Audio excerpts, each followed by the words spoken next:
लोगों पर 3 एहसान करो। 1, नफा नहीं कर सकते तो नुकसान ना करो। 2, खुश नहीं कर सकते तो रंजीदा ना करो। 3, तारीफ नहीं कर सकते तो बुराई ना करो। 3 चीजों में कभी शर्म महसूस ना करें। 1, गरीब दोस्त में शर्म महसूस ना करें। 2, सादा जिंदगी में शर्म महसूस ना करें। 3, पुराने कपड़ों में शर्म महसूस ना करें।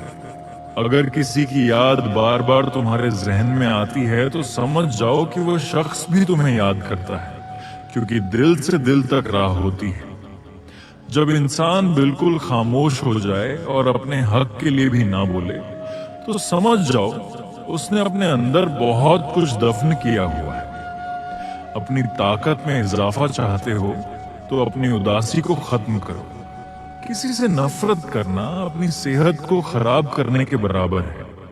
अगर आप चाहते हैं कि लोग आपके पीठ पीछे तारीफ करें तो फौरन फौत हो जाए, क्योंकि जीते जी तो ऐसा मुमकिन नहीं है।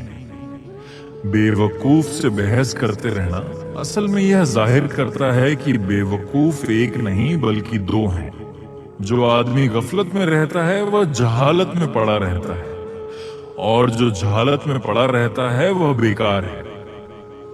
किसी को ज्यादा सीधा भी नहीं होना चाहिए, क्योंकि जंगलों में सीधे दरख्तों को जल्द काट दिया जाता है और टेढ़े दरख्त अपनी जगह पर खड़े रहते हैं। किसी आदमी को दलील देना खुद को जलील करने के बराबर है। आज नौजवान बुराई में इसलिए मुब्तला हैं कि कुछ लोग उनके सामने अच्छी बात कहने से शर्म महसूस करते हैं। 2 किस्म के लोग फजूल गुफ्तगू से बच सकते हैं।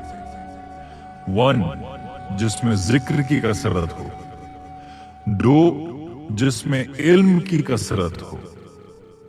अपने बच्चों की तमाम जरूरतें खुद पूरी करो और उनको ऐसे उम्दा तरीके से रखो कि वह दूसरों की तरफ ना देखें।